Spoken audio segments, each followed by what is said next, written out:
বন্ধুরা, দারুণ একটি খুশির খবর তোমাদের জন্য এই ভিডিওতে রয়েছে। দারুণ খুশির খবর যে খুশির খবরটা আইএসএল নিয়ে।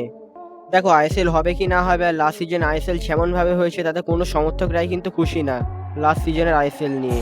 কিন্তু আবার পুরনোভাবে আইএসএল শুরু হবে নতুন মরশুমের জন্য, এরকমটাই কিন্তু খবর পাওয়া যাচ্ছে। এবং পুরনো মরশুমে যে আইএসএলগুলো আমরা দেখতাম, সেই আইএসএল সেই ফরম্যাটেই কিন্তু সমর্থকরা দেখতে চাইছে। এবং সেই রকমভাবেই কিন্তু এবারের আইএসএল হতে চলেছে। কিন্তু এবার কোনো স্পন্সর করছে না আইএসএল, বা কোনো সংগঠন করছে না আইএসএল। এবং এআইএফএফ এরও মোটামুটি 2-3 বছরের জন্য আইএসএল করার ক্ষেত্রে সেভাবে অবদান থাকবে না। কারণ এবার থেকে আইএসএল করবে আইএসএল এর ক্লাব জোট মিলে। মানে আইএসএল এর সমস্ত ক্লাব মিলে এবার থেকে আইএসএল পরিচালনা করবে, এবং নেক্সট সিজন থেকে তোমরা সেটাই দেখতে পাবে। আর কালকে যে মিটিংটা ছিল ভারতীয় কেন্দ্রীয় ক্রীড়ামন্ত্রীর সম্মুখে, সেখানে প্রফুল্লচন্দ্র উপস্থিত ছিলেন, এআইএফএফ এর সভাপতিও কিন্তু উপস্থিত ছিলেন, এবং আরও অনেক ব্যক্তি উপস্থিত ছিলেন।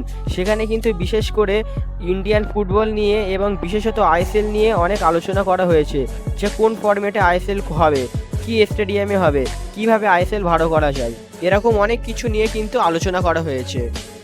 এবং তারই মাঝে খুশির খবর হলো, ক্লাব জোটেরা মিলে যে অফার এআইএফএফকে কিছুদিন আগে করেছিল, যে প্রতিটা সিজনের জন্য আসন্ন মরশুমের জন্য এআইএফএফকে প্রতি বছর 15 থেকে 17 কোটি টাকা করে দেবে, এরকম একটি অফার করেছিল এআইএফএফকে ক্লাব জোটেরা মিলে। তো সেই অফারটা কিন্তু কেন্দ্রীয় ক্রীড়ামন্ত্রীর পছন্দ হয়েছে, যার ফলে কেন্দ্রীয় ক্রীড়ামন্ত্রী সম্মতি দিয়েছেন যে হ্যাঁ, এবার থেকে আইএসএল এর ক্লাবরা মিলে আইএসএল পরিচালনা করবে।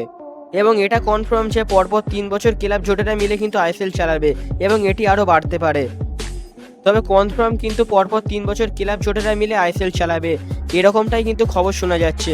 এবং আরও খুশির খবর হলো, আগামী সেপ্টেম্বর মাসের প্রথম সপ্তাহ থেকে কিন্তু ক্লাব জোটেরা মিলে আইএসএল শুরু করার কল্পনা করছে।